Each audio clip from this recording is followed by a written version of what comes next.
All right, so you're welcome back, and I've been joined by my guests in studio. I have with me lawyer Kwame Jantua, and then also Elvis Darko. Lawyer, good morning. Morning. How are you? I'm fantastic. How are you? I'm fine. I'm breathing. Yeah, you're breathing. Yeah, I'm breathing. Yeah, you're always breathing. Well, if I don't breathe, I'm dead. Am I not? So if I'm breathing, I should be happy. It's good to have you here. It's good to be here. Good to Elvis. be here. Yeah. Good morning. Good morning. How you doing? We can't complain. Yes. It's good to have Life. Once we have life. It's good to have you here too. Thank you, my brother. Well, you know that over the weekend we had the NDC Decides, the primaries that they had preparing for 2020 elections. I want us to have a conversation about this. Let's look at the different issues that happened over the weekend. The fallout, basically, from the elections that took place. Well, let's look at the first thing I want to try and discuss this morning, and I'm going to start with Elvis, is the 9 MPs that are out. Are there any surprises for you as far as you are concerned? Let me quickly just read a story from The Independent. Not much about surprises. We can, not much about surprises. Let me read this quickly, and then we can delve into it. Okay, so for the benefit of the viewers who don't have the background to the story. So surprises at NDC primaries. 9 NDC MPs lose 2020 bid in what will most likely shape the narrative for the NDC ahead of the 2020 general election. The party at the weekend carried out the first batch of the crucial parliamentary primaries. 524 aspirants battled it out for spots in 163 constituencies. Analyzing the vote trends, pundits believe next year's general election will be contested predominantly on MPs' performance and realization of campaign promises. A total of 9 incumbent members of parliament lost their seats. Okay, leading the pack is the veteran Joseph Yelechre, who lost Wa West to Peter Tuobu, the former executive secretary to the immediate past IGP. And then we also have the remaining 8 were Ras Mubarak, who was of Kumbungu constituency, Amenga Etogo, who was Chiana Paga, Kwesi Asiama of the Buem constituency, Francis Dakura of Jirapa, Emmanuel Ni Okai Laye Amasama constituency, Matthias Kwame Into of Awain constituency, Aziz Abdul Muniru of Akan constituency, and finally Eric Oseiwusu of Afram Plains. All right, so yes, the story seems to suggest that this was surprising, but you started out by saying there's no surprise for you. Yeah, for internal elections, it's for surprising the internal is normally me. I don't really get, because see, everybody in the party, at least at the top, aspire to become the MP for the area. Okay. So the number of people who wish to become MP are many at any point in time. And at every point in time, they are all working behind the scenes to get the confidence of the people to elect them as members of parliament. So for me, these things, in terms of internal party elections, do not really come to me as a surprise. But they are big wigs. So, for example, Yelechre, for example, I mean, so many years, he's been right there as a stalwart. Yes. You know, so it's still not surprising that he should. Stalwart in what? I've said, what can our parliament, today, if we want to point to our parliament, what are the achievements that we can point to by our parliament in the Fourth Republic? And if any, what role did that person play in that achievement? See, we should let people begin to understand that the promise of our build road and school, the person is not working to get any money to come and build those things. It is public money that will be used to come and build it. Yes. So anybody promising you infrastructure development, the person is not going to do it with his or pocket money. So that's why we have district assemblies to be the agents of development. That's not the business of an MP.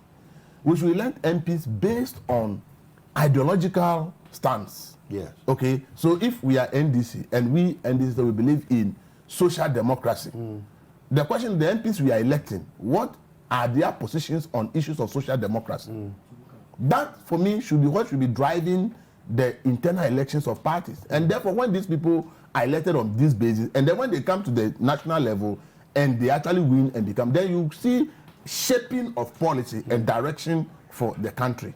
But then when we are electing them because they gave us TV sets, because they gave us some money, Yes. because they gave us some gifts, because of all kinds of things, and not on ideological basis. Yes. We all know that the MP's main object of business is to go and make laws. Okay. The MP's business is not going to be this and that. The laws that they are supposed to make should drive development. So that if they make those good laws, and then assemblies act on those laws, Yes. and then the government of the day provide the resources, then we should be having development. Okay. So we should focus on people who will go. The as I said, the first question is, even the parliament we are talking about, what are the major milestones that we can point to that this our parliament has this legacy, that and that and that. And therefore, if the person who is asking for us to retain him has played a key role in that, then the person deserves to be retained. But our politics clearly is not defined. We lack a real course of direction if we are talking about real ideological positions in terms of politics. And that is one reason I think that even our legislations sometimes have problems, because the people who are supposed to be making this legislation are not making this legislation based on fundamental ideological positions. Okay. They are making this legislation because something has come up. And then when we talk about, as I said, what is even the quality of these people when they go to parliament? So for me, yeah, internal elections, I said, I don't get surprised because everybody at the top aspires to become an MP. But then if you follow these primaries, you hear all kinds of tension simply because they want to elect somebody to represent the party. This is not even at the national level, within the internal party. So many fights. People making they themselves making allegations against their own colleagues that they are buying votes. And vote buying is a criminal offense. So if you follow the narrative that has gone on, you realize that the parties themselves are not doing enough to help the people. We are not educating our people enough to understand that even within the party, issues of vote buying, illegalities, those things that we should not tolerate at the national level should not be tolerated at the party level. But because we tolerate these things at the party level, we carry it along to the national elections. And then when they win power and they come, they want to find ways of getting their money back. And that is why we see all these kind of allegations and infractions of laws for people to get contract. All these things are because the person invested so much at the grassroots level, from the internal party to national level. So for me, I think that the parties should help us to be able to educate their own members that if we want people to go to parliament, it is not about what the person has given you. But we as a party have an ideological position. And this, if we follow it, this will be the aspiration for you, the ordinary people. And therefore, if we are going to elect people, let's focus on those ideological thinkers. So that then if we get opportunity, we can implement those ideologies that will improve the life of you, the people. Then we are driving the nation into the right direction. But this kind of elections, for me, I think that is more of a problem than... Are you suggesting that the issue of paying people to come for the elections and then therefore influencing them to vote should be something that is outrightly banned? I'm asking that in the context of some people say that, we didn't give anybody any money, we only paid for their transportation. But that is not... And gave them food. You see, they know that know that it is illegal if you admit that you are buying votes. So they will never find a defense. But we are in the community, right? Yes. We are with the people. We are in the constituency. When the primaries is going on, we see people who are carrying fresh TVs to their houses and said the candidate distributed TV set. We see people who carry clothes and so the candidate has come to distribute clothes to delegates. We see them. It's not something that anybody has to tell you. So they denying it does not mean that it's not happening. They deny it on grounds that the laws of Ghana are against it. So if they admit it, it means they are committing a crime. So let's not hide behind those denials and think that it's not happening. These are things that are real. We see it every day in our lives when it's time for elections, both in the internal elections and at the national level. So these are not things that anybody should be playing around with. No, the party must admit it that, look, we have a problem. If we do this and we go to the national level, the same people are the ones who are going to vote for it, they will still be asking us for things. So if we can nip it in the bud at the at the party level. And then when we are going for national, anybody says, oh, look, this is not why I'm going to parliament. I'm going to parliament to espouse the ideological position of the party, make laws that support the ideological position, and make sure that those laws that I make deliver the needed development to you people. Then we will be shaping the minds of people in the right direction. Yeah. But then when we are in a country where we want to hide and think that because it's crime, we will deny it, meanwhile we do it, and then can you believe we are all in the same party? We are competing for the MPship. And then I accuse you of vote buying. And then you also turn around and accuse me of vote buying. And then when everything is over and then you confront me, I say, oh no, I just gave them transport. When we're doing that, it's because we knew what we were doing. That's why we're accusing each other. So for me, this denials and things, we should stop. We should begin to put Parliament on a pedestal that when they are doing anything, they know that the final result should be a massive improvement in the lives of those who voted them to that parliament. And if we don't start from the party level, then it cannot translate to the national level. Because you have corrupted the people at the party level, the same behavior will go to the national level. I'll come back to you and we'll delve a little bit further into the vote buying story. But I want to start with, come to lawyer Kwame Jantua and find out from you what your initial thoughts on the 9 that are out. Are there any surprises there for you? Good morning. Good morning. Good morning to our viewers. Well, you see, politics is the kind of game where you win or you lose. I don't believe in stalwarts. Okay. I don't believe there are some people who should be placed above others. Elvis made a point which, for me, currently is dead in our politics. And it shouldn't be dead in our politics. Ideology. Completely dead. Let me quote what former President Mahama said when he was talking about the aspirants who are coming. He said, and I quote, "To you, our dear delegates, the power is in your hands. The power is in your hands. Let's select the best candidates who are ready and willing to serve you and your communities, work for you and campaign with you to wrestle power from the MPP in 2020. Who does he define as the best candidate? Under what basis do you define the best candidate? He says, to serve you and your communities. Do we see our politicians serving our communities? Well, do we see it? Let me give a typical example. I was driving on the motorway last night. Total darkness. Total darkness. Where the motorway has been patched with bitumen, which is dangerous. Yeah. Especially at night when there are no lights. Yes. So if you tell me that you vote, let them vote for you so that you come and work for your communities. Who is the MP for that area? Who is the assemblyman for that area? The mayor for that area or for Accra? Yeah. Have they been able to solve that problem? So for me, unfortunately... But they will say it's not under their jurisdiction per se or their responsibility. What jurisdiction? To solve the problem. To solve what problem? What did they vote you into power for? Say, no, what did they vote a party into power for? Okay, but we're talking we're talking about the MPs here. What did President Mahama say? He said to serve your communities. Yes. Take the best people to serve your communities. Okay.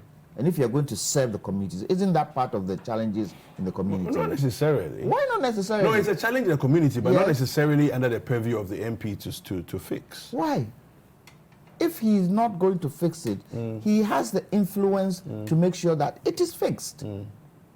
By passing the right laws, by making sure that the laws you pass are enforced. Typical example, the Auditor General. Does he not come to Parliament always and tell us how money is being spent? Yes. What has Parliament done about it? Okay. Does the Auditor General not have the power to prosecute? Does he prosecute? He does, actually. What has Parliament done about it? Look, within the 4 streams of power, the executive, the legislature, the judiciary, and the media, which stands You've added the media to it. Yes. But we are not in governance. We are not part of governance. You are We're the not part of fourth governance. estate of The the realm. Yeah, but You have a powerful... who made us the fourth estate of the realm? Well, look at the Constitution. You are in the Constitution, aren't you? Yeah. Exactly. How many institutions are in the Constitution? Okay. You have power. The media has power. We are sitting here because we are sitting on the media. We are chatting, and people are watching, and people are listening, and people take inference from what we say. People take inference from the questions you ask us. So you have power. Don't underestimate that power the media has. That's why politicians sometimes try to snuff the media out, because the media will come out and say what they are supposed to do and they don't want to hear. Yeah. And so Parliament owes the people responsibility to make sure that things work. And for me, unfortunately, and I share what Elvis said, Parliament hasn't worked to the benefit of the people. They haven't worked to the benefit of the people. And Parliament themselves should get back to the Constitution and push that certain clauses in the Constitution should be removed. One of them being that majority of the ministers should be taken from Parliament. They should push it. But will they? Are they? Are they interested in pushing it? No, they're not. So you ask yourself, do they come into Parliament because of their own personal interests? Or do they come into Parliament to serve? Yes, President Mahama is in opposition, so he can say all the nice things. And I'm sure when President Akufo-Addo goes into opposition, he will say all the nice things. That's not what we are looking for. Yeah. We are looking for them to act. Now, with regards to those who have lost and those who are coming in, me, if I had my own way, before anybody is elected, have a debate on the media. Okay. So people can hear them. Yes, people can hear them. Because we're saying it's constituency. When they get into Parliament, are they not doing laws for all of us in the country? So others who are in that constituency should know who these people are. Yeah. Have And a debate. what they stand for. Yes, what they stand for. Yeah. If they've set a date now, 3 months down the line before the date, let's have a debate. Let's see who they are. And then the people judge. And it would even help in the general election. Yes. It will help. So, John Dumelo has won, what do you call it? I also won. Yeah. How many people know what John Dumelo stands for where politics is concerned? All right. Hold that thought right there. We'll come back. We're going to go for a short break and we'll come right back. Don't go anywhere. Okay, welcome back. Before we went for that break, Lawyer Jantua was making a submission, but before I let him finish that submission, I want to read some messages that you've sent us here on our WhatsApp line. Bobby Big Boss Mante says, Bobby Big Boss from Teacher Mante says, congratulations to all elected NDC parliamentary candidates ahead of the 2020 general elections. But I just want to remind them that President Akufo-Addo's social policies will keep them in a position until Ghana is fully developed with a large majority NPP. Okay, he says regards to Yao Kumi of Akwetia and Honorable Florence Govina. All right, so A.U. Farouk from Tamale says, good morning. We thank the Lord, we thank the Almighty Allah for a successful delegates conference, and now all hands on deck for NDC 2020 victory. In all, NDC won. Hashtag Breakfast Daily. From Teacher Constitution in Riamwase. So the NDC are still practicing boot for boot rehearsal. Look at what happened in their parliamentary primaries last Saturday, as if they were going to war. Should they continue fighting they should continue fighting in opposition, because Ghanaians haven't missed them neither today nor tomorrow. Positive Change from Medina says, gratitude is one of the most powerful human emotions. Once expressed, it changes attitudes, brightens outlook, and broadens our perspective. Ghana will work again come 2021, after when Nanado has been shown the exit. Lawyer Francis Susu is thankful to all the people of Medina. All right. So, lawyer, you were speaking before we went for the break. I am glad that at least, if for nothing at all, you're getting more women into politics. I think within the Accra, Greater Accra area, if I'm not mistaken, there were 5 incumbents, 17 in all, 5 incumbents, and the rest were new women coming in. Yes. I think it's a good thing. I think we need more women in our politics. But it's up to the NDC in the general election coming. The people they have put up for parliament, are they strong enough to face the contestants from other political parties? The proof of the pudding is in the eating. Yeah. The time will come and we will see. But for me, the one thing that kills my heart is the personal interest tag that our politicians tend to use. Because I believe that if you do well and if you do right, it's the people who hail you, the people who want you all the time. But if you come and even your constituency members want to see you, they can't see you. Yeah. It's wrong. So let's see. Yes, it's a shame people like Ras Mubarak and Co are out. Yulichre has been there for quite some time. It doesn't mean that, that seat is his. Anybody can, unseat him. But so, some would say the aspect of institutional memory in terms of experience and all that is also key for Parliament. If he's a good politician, he would try and train the new ones coming in. Okay, good point. Yes, if he's a good politician. If, he doesn't feel any bitterness and he feels he has capacity, yes, he should try and help the new ones coming in. Because all in all, it's not only for a political party, but we need the right people to be able to serve the country. So country first. Okay, so the right people to serve the country. Now, if the person who's in is not necessarily right, can they be made right by training?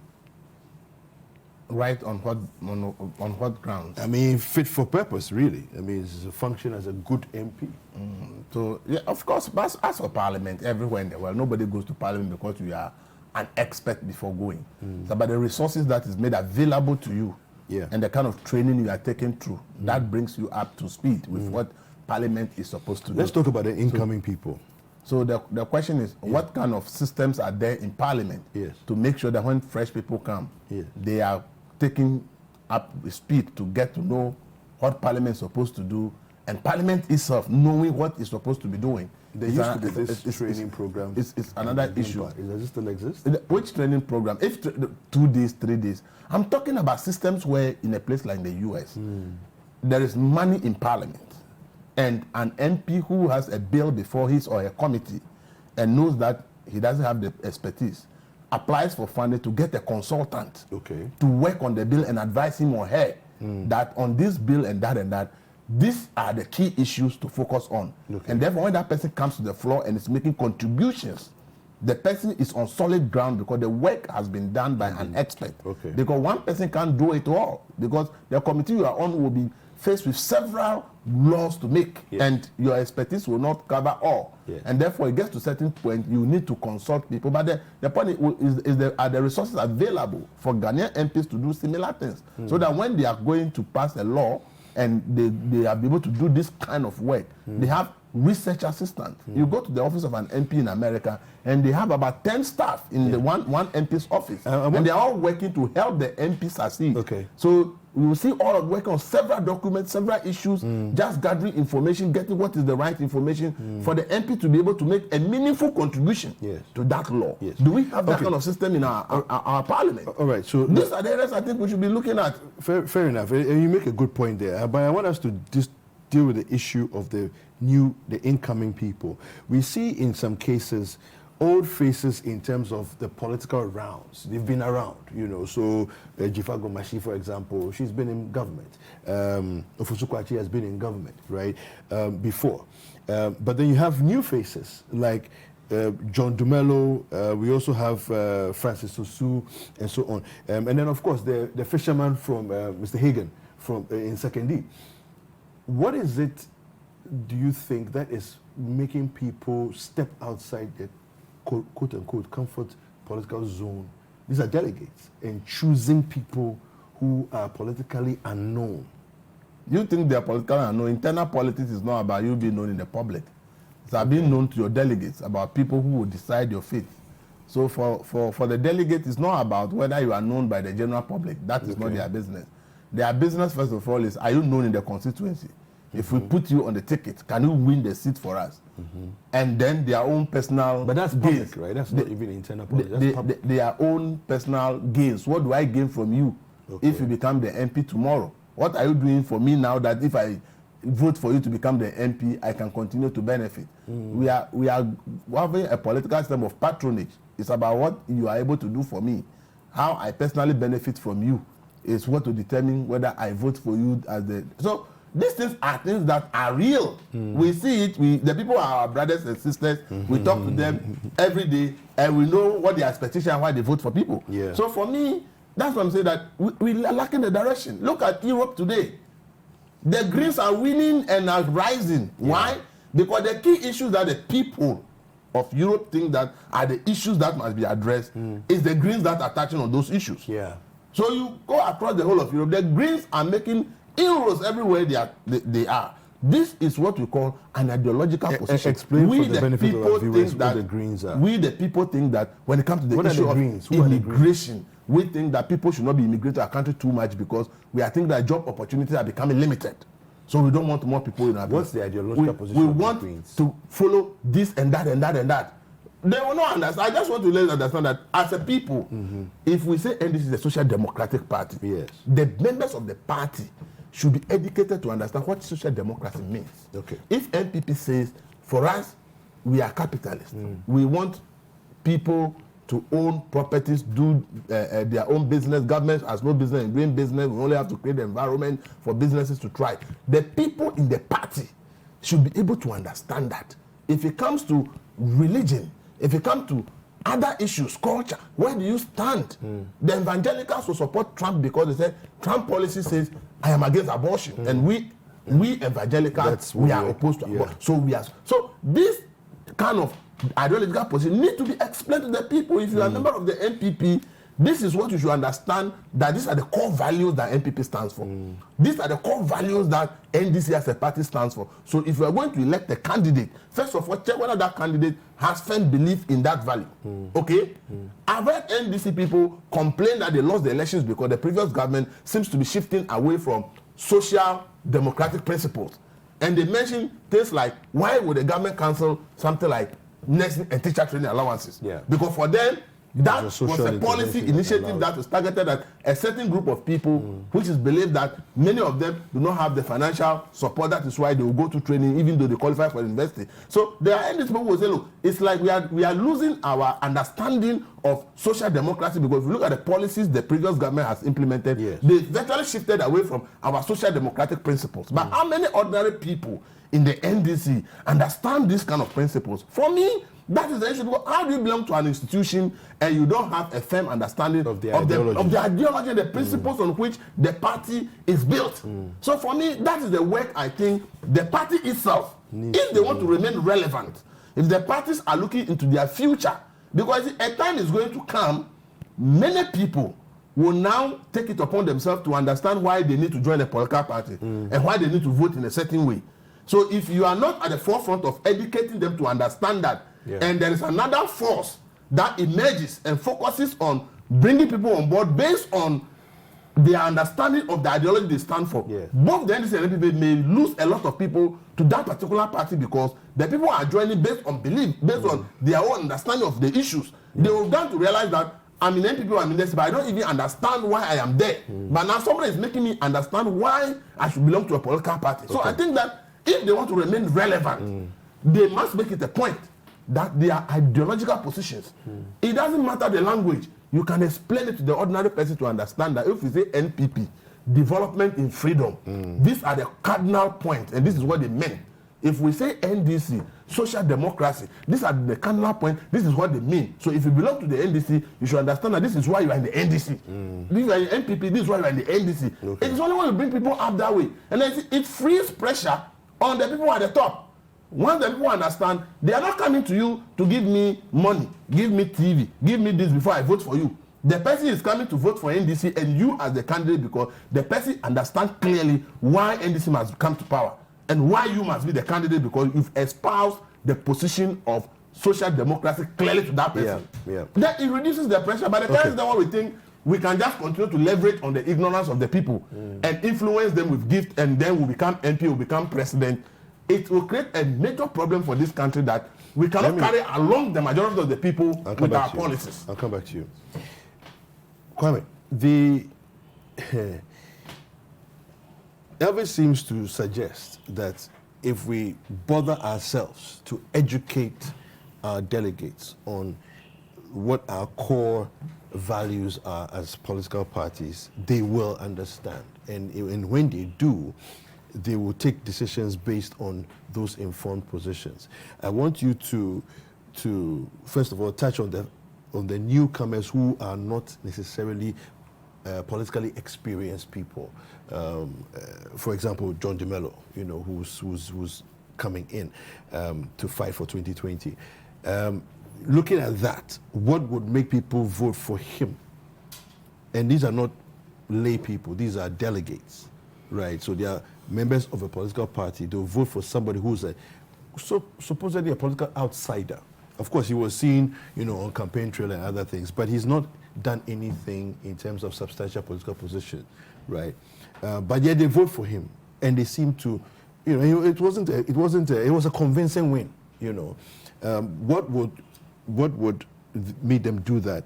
And then let's have the conversation about teaching our delegates the ideological positions that we hold as parties. You see, when you look at elections and politics in developed countries, yes, the basis of voting for individuals is based on the understanding of what they're looking for. Okay. And it's issue-based, content-based. Unfortunately, in Africa, it's not so. Some of the major things that people use to vote for an individual is popularity. Yeah. How popular is the person within the country and within the constituency or within the area? They don't question, does he understand what he's going into? To do. And if he goes, will he be the kind of effective person who can bring in, help develop the community?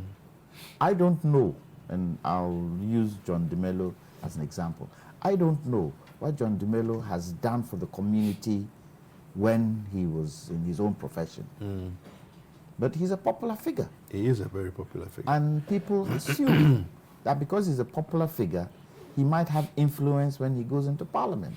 Well, you do realize that he also jumped into the gutters like former President Rawlings. That is neither here nor there. So maybe, some people have been suggesting. Listen. Some people have been suggesting actually that, that attitude of humility and service has something to play. If you jump into the gutter once or twice, doesn't mean that you're humble.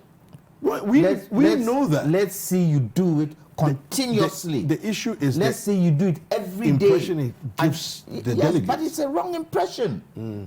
The people have got a wrong impression about what politics means. Okay. And this is why I wanted to bring the difference between outside developed countries and here. The people outside, like I was talking about the Greens, who are bent on the climatic changes we are getting, and they are pushing governments to make sure that they deal with it. There is an issue. Based on that issue, they'll vote for a candidate. Tell me, is our politics issue-based? Is our politics issue-based? When our politicians come and sit on the media, what are some of the major things they do? We're going into a political season. What are some of the major things they do? One of them is insults. Insult one another.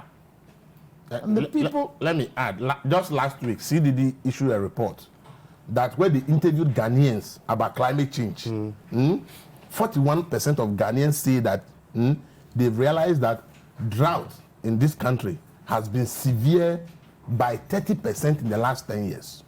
Drought in Ghana has become severe by 30% in the last 10 years. in 2020, which party is going to say, we have realized this as a problem? How many Ghanaians are going to say, in our community, we've seen the effects of weather changes. What are you going to do about it before I vote for you? How many Ghanaians are going to ask that from NDC and NPP? That is why I'm saying it is important for us to have a debate with any constituent. Anybody wants to stand. Now, you see... At whatever level? Whatever level. Okay. If I want to stand in Iowa West Wagon, let's have a debate with the other parties. Okay. Let the people understand what the issues are.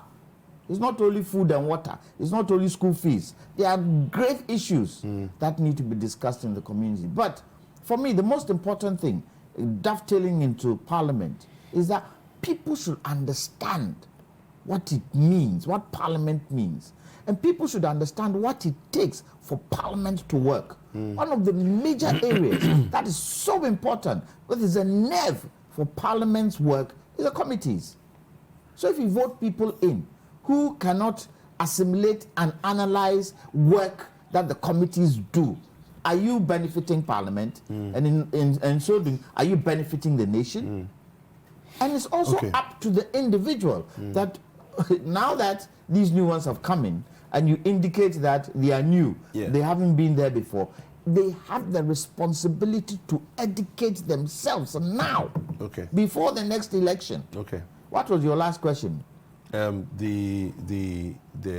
think that was it, the issue of educating them, you know, now. and the delegates choosing to I've covered that. But Parliament has a huge responsibility.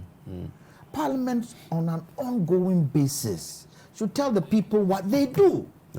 What is the work of Parliament? How should people understand Parliament? So that when they take certain decisions or bring certain laws out, the people understand why. So by so doing, when people now come, Kwame Jantua comes and says, I want to stand as a parliamentarian, they can question me based on what they understand Parliament does. Do we do that in this country? No, we need to move on to the next topic. No, just one thing. We have admitted that income inequality keeps widening in Ghana. We've run out of time. But the ordinary Ghanaian is not asking the politician, what will you do to bridge the income inequality, that the poor not become more equal? But you've answered that question. Listen, let's get to the next story. Ask those questions. All right, we want to discuss the issue of the special prosecutor. There's a story that we have on citynewsroom.com. It says special prosecutor was probing Ejenim Boateng Eje prior to Manasseh's expose. City News has cited a correspondence between the office of the special prosecutor and the presidency, which suggests that the recently publicized expose by journalist Manasseh Azuri Awuni, which indicted the suspended PPA CEO Ejenim Boateng Eje, had been a subject of investigation by the state institution for several months now. According to the correspondence addressed to the Secretary of the President, Nana Asante Bediutuo, and cited by City News, the Special Prosecutor Martin Amidou observed that the issue has been the subject of ongoing investigations as a part of a report brought to the attention of this office by the Auditor General several months ago.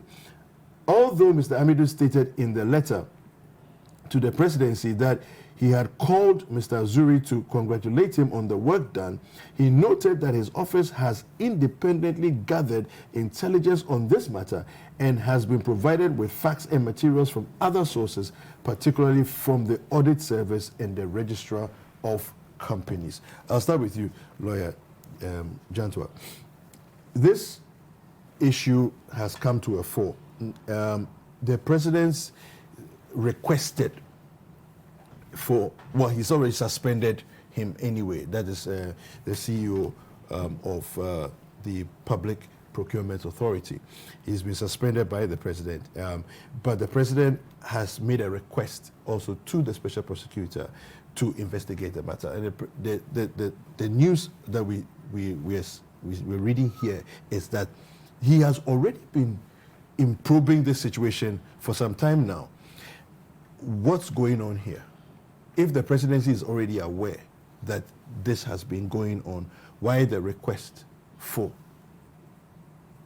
Has the president been aware? That's what the letter says. The letter says that the presidency is aware because the correspondence that has been cited, okay, indicated that Nana Asante Bediye was in the know of, the conversation between, there's a back and forth between him and the special prosecutor. Well, perhaps the president didn't want to usurp the position of Martin Amidu by saying that. He probably wanted to leave it to Martin Amidu to say. And Martin Amidu has said it. But I think the president has fallen short. How so? In terms of those who are part and parcel of this unfortunate situation. The president, apart from sacking or taking the gentleman out of his position, should also indict the board. The board cannot tell me that because he disclosed the conflict of interest matter is what. Sometimes it's not every disclosure that covers conflict of interest. It's not every disclosure. And this is a serious conflict of interest. And the president should have also got the board to step down, because before any contract is executed, it has to go to the board. What did the board chair and the board know about what was going on? Because we're not talking about small contracts here. No. It spans a lot of the ministries. And the monies we're talking about are huge monies, taxpayers' monies. Yes. Why has the president not withdrawn the board? Why? Interesting. Elvis, why has the president not withdrawn the board? No, that I cannot. Would he not be jumping the gun? Should he not allow the investigations by the special prosecutor? Especially when the special prosecutor was also looking at this particular issue. The issues are, we need to get clarity on some of this. When I read about what is still, because clouded? I don't know how special prosecutor is investigating an issue, and the same issue has been investigated by a journalist. The publication is done. The president refers the matter to and the special prosecutor quickly write to the individual that he should report this Thursday for interrogation. When you are already investigating the person. Yeah. So when the president referred him, I couldn't you tell the president that, I'm already investigating the person. So he calls him to congratulate him. Please. And he says he would like to. No, there's official letter. I saw Martin Amidu wrote a official letter inviting the gentleman this Thursday. And I'm saying that if he's aware that his office is investigating the matter, if the president refers to him, he just have informed the president, the gentleman is already under our radar, we are investigating him, so we'll only continue. How come he also wrote immediately telling the gentleman that because a case has been referred to him, the gentleman should quickly report to his office this Thursday? So then, how do you want me to believe that you are already investigating the person? Yeah, but because your letter to the individual inviting him says it does not show that you already investigate the person. But the special prosecutor indicated that he was already investigating the matter, and that his letter to Manasseh was not. I'm not talking about Manasseh. I'm saying a letter to the PPA boss. Okay, to the PPA boss. Well, that's what I'm talking about. Okay. If he's already investigating the man, and the president refers the same man to you on the same issue, not on a different issue, yet you still write to the person. So you see, there is some missing link for me somewhere. Because if I'm the special president, I'm investigating you, and the president refers you to me on the same matter, I only tell you that this matter is already before me and I'm investigating it, so I will just have to continue. Yes. There will be no need for me to write you a letter that report to me on Thursday because the president says I should investigate you. So you see, for me, this whole issue, I think that we are just getting too much confused. We should just let Shraj and the special prosecutor do their job. In your story, you were saying that for months. Yes. So if he's been investigating the same case for months, and the issue is of public knowledge now, can't he tell us what he has found so far? And so all these issues have become so complicit. Yeah, but the board is not jumping the gun. Maybe he's not at the point where he can review what he's uncovered. So then what's the essence of all the? So you see, for me, the issue is simple. Don't drag it. The issue is in the public domain. 2 state institutions have been asked to investigate. Let's give them the benefit of the doubt. Let them investigate. Let them put out their report, and then let's all interrogate what they found. Because the board has already also set up a statement and said, by the functions that they are supposed to perform, whatever accusations that have been made, they have not breached any rule or any law. They've not done anything wrong. So for me, I think that this back and forth thing, it's important people to ask questions. As a journalist, I am asking questions, but I think that where we've gotten to, it will be important for us to get the report that the special prosecutor will do, yes, and then the right angle of conflict of interest. Because when I read the statement of conflict of, it said you should not put yourself in a position of conflict of interest, which means that I should not do anything that will put me in the conflict. But then I can declare an interest if I know that the institution or whatever is happening, my brother, my friend, or somebody close to me is involved. Then I can say, because of this, I want to recuse myself. But for me to be the one directly involved and at the same time declaring my interest, for me, if that's how the law is done, it's absurd to me that I can put myself in conflict of interest position and all I need to do is to declare my interest that I have an interest in this. If that's what the law stands for, so I'm confused because but I really don't get it. Yes, but let's go back. We can't go far back. No, but you indicated the source for the special prosecutor. Yes. Where you got the source? Auditor General. Let's go and ask the Auditor General what information was there that he handed over. Yeah. Because if for nothing at all, nothing at all, he will go to Parliament and he would advise Parliament what has happened. So let's go back and see what the cause was. Okay. All right. Fantastic. Thank you very much, gentlemen. Let me read the last couple of messages. This is coming from Obama in Kwewu Tafo. We in MPP congratulate the elected NDC parliamentary candidates, but we will tell them they can never win. MPP will continue to have the majority of seats in Parliament. What they did was like musical chairs. The value is the same. All right. City TV, the quality of candidates that we the delegates of the Umbrella family have chosen to represent us in 2020 runs shivers down the spine of the MPP. No wonder a couple in the K2 North had to abandon their wedding to cast their votes. Okay, love is real and deep. Well, thank you very much for watching this segment of the show. I want to say a big thank you to my guest, Elvis Darko, who is the editor of the Finder newspaper, and also to lawyer Kwame Jantua. He is a lawyer and also the former vice chair of PIAC. Well, I want to say a big happy birthday to my friend and brother, Elijah Trinebois. And thank you for watching this segment of the show. Keep watching, and we'll be back with the next segment.